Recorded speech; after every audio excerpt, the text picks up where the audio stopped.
Well, another year meant another He-Man variant in the Masters of the Universe Classics line.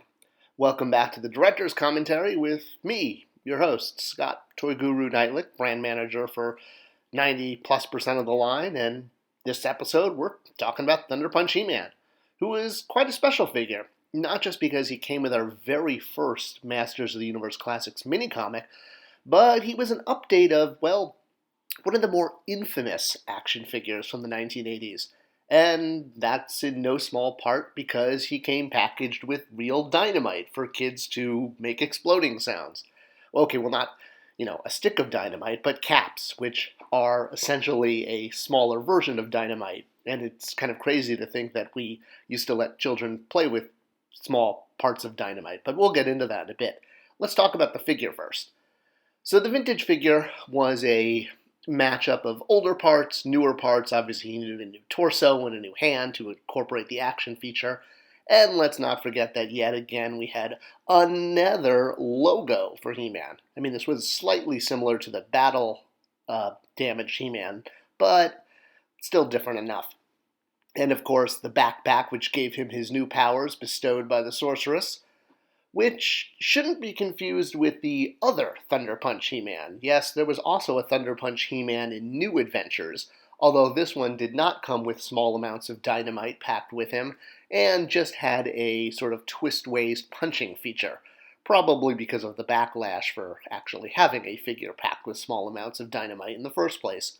But hey, if you already own the name ThunderPunch He-Man, you might as well use it, so you don't have to pay for another name. And thunder punching is what he did. His mini-comic showed off his brand new powers with his ability to punch things really, really hard and create giant sound effects in the air. And of course, as I noted, this was caused by inserting a cap into the back in his backpack, which would open up, twisting his arm, which would then cause a loud bang and smoke would come out. So let's talk about caps. Let's talk about toys and caps, and the small history of this and why we really don't see this anymore. And obviously not these kind of caps, these kind of caps, cap pistols, or any toy that really can take one of those small red circular little spiky things and insert it inside. So here's what they commonly looked like. And you can still buy caps. They're not illegal or anything, but with so many safety issues these days and with everything on the verge of, in the name of making the safest possible play, whether they come in rolls like this or in circular form, caps have kind of had their day in the sun, and they're not as popular today as they once were. What are caps? Well, as I said, they're basically a small amount of dynamite, for lack of a better word. I mean, maybe that's being too dramatic, but they're a chemical formula which is essentially potassium perchlorate. There we go. I said it. Hey. And these are honestly all chemicals that are easily obtained. They're not, difficult to get. And again, it's not illegal to make, distribute, own, or play with caps. It's just not the greatest idea. Modern caps are made with what's called Armstrong's mixture, which is a little bit less like dynamite and more like a firecracker or a firework, but still, do we want our kids playing with fireworks? Well, that's a question for an earlier time and a more innocent time when caps were not considered as dangerous as they are today, and especially with the popularity of the Western in the 1950s. Cap guns became one of the best-selling toys. In fact, Mattel made quite a lot of them back in the day. Toy cap guns were one of Mattel's most iconic toy for its first 15 years. Obviously, today with safety standards, you get things with the orange caps or the see-through barrel to make sure that they're not identified as real guns, but still. Caps and cap play is definitely fading, and the idea that you could take a cap and put it inside of an action figure, close its backpack, and then cause a small explosion to happen, well, again, it works much better in the comic books, especially because every time He-Man punches, it generates a giant 1966 Batman-like sound effect, which would have been a way cooler thing, I think. So he came with 5 caps, a sword, and a shield. And of course, if you used up all of these caps, Mattel was nice to also allow fans and kids and parents to get a refill. This wasn't the only Cap type action figure from the 80s. There were a few different lines, mostly usually around law enforcement themes, that also had Cap action features, but ThunderPunch He-Man's the only one that made Wikipedia as far as an iconic action figure. So let's talk about how we modernized this figure for classics. Obviously, he was not going to include caps, but we did think it would be a hoot to include a sort of plastic version of that. And while he didn't appear in the 2000X series, we did kind of look at what he might have looked like had he been in that series when translating him, as well as looking, of course, at the vintage figure. So his accessories included not only his sword and shield, but that fake cap, which was just a slug, and a little sort of energy effect that could snap onto his hand.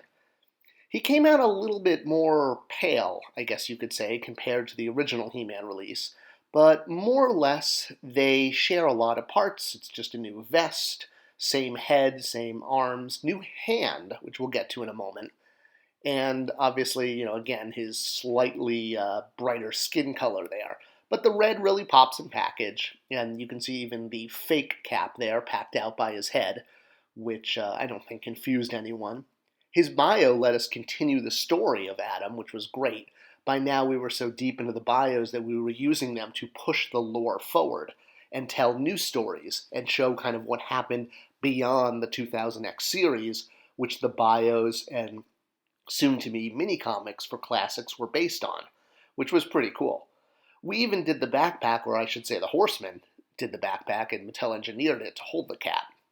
And he had that new hand that was actually a fist. I guess he was taking lessons from the already recently released Fisto figure.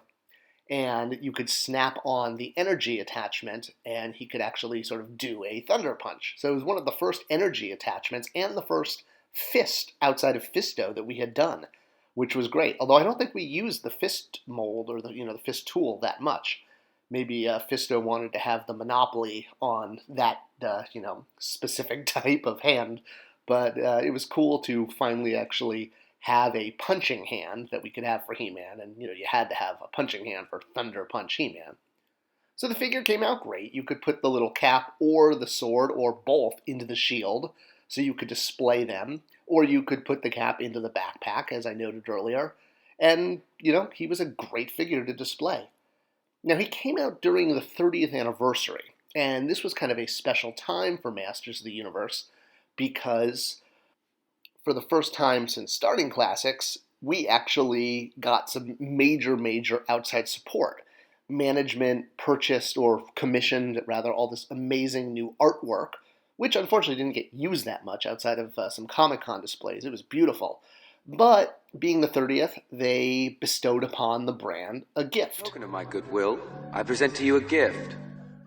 And by gift, I mean a wad of money, and not literally a wad of money, but a budget of money for non-media that we could actually spend to promote the brand. And we thought about what we could do with this. We could throw, an awesome San Diego Comic-Con party for all the fans down there, but we wanted to do something that really played up the heritage of the brand. And what came up was the idea of doing mini-comics. Obviously, this was something that was huge in the vintage line, and while we looked at doing them from day one, we just didn't have the budget to do them, and we didn't have the budget to basically do almost anything. But with this gift from management, we approached Dark Horse Comics and essentially asked them if we were going to do a mini-comic for the line, what would it cost, and could we get that costed out? And they came back, and it turned out that we could actually afford 3 of them.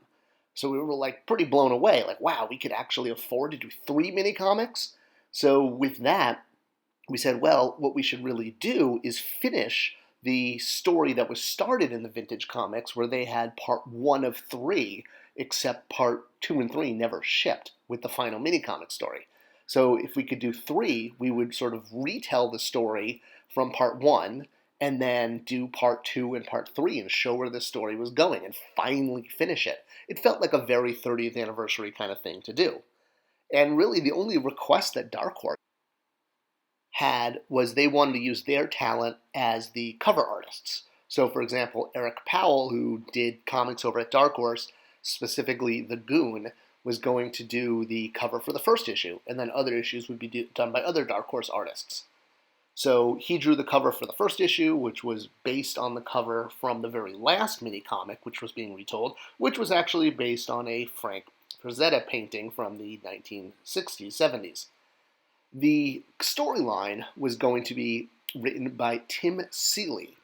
So I wrote the original draft and then passed off my draft to Tim to turn into more of a comic book script. He got our attention because of Colt Noble and the Megalords, which was kind of a Masters of the Universe meets a sex teen comedy. His words, not mine. And it's actually, it's really entertaining. If you haven't read Colt Noble, if you are a MOTU fan, you will love this miniseries. It's collected as a trade, and it should be pretty easy to get. So obviously he loved Masters of the Universe, and in fact he would go on to write quite a lot of Masters of the Universe comics for DC, including their Injustice series, the MOTU versus DC, and then finally the MOTU Masterverse series, which showed all the characters from different He-Man universes coming together to fight the ultimate evil. They're all great stories, and Tim is a great guy. So he penned the script to all 3 issues based on the story that I developed and gave him, I think it was like a 6 or 7 page story treatment, and then he turned that into scripts for all 3. He made some really good changes, like I had He-Man going back and forth to Preternia between each issue, and he was like, why don't we just keep him there between the first and second issues? I was like, oh yeah, duh. So, Tim was like, the obvious, let's fix it.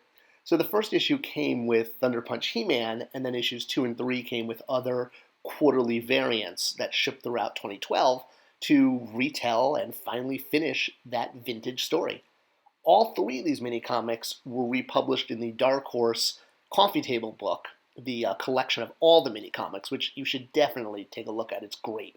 It doesn't have the later mini-comics because those were published by DC, but all 3 of the 2012 comics, written by Tim and art by Wellington, are available in this great hardcover. So, check it out.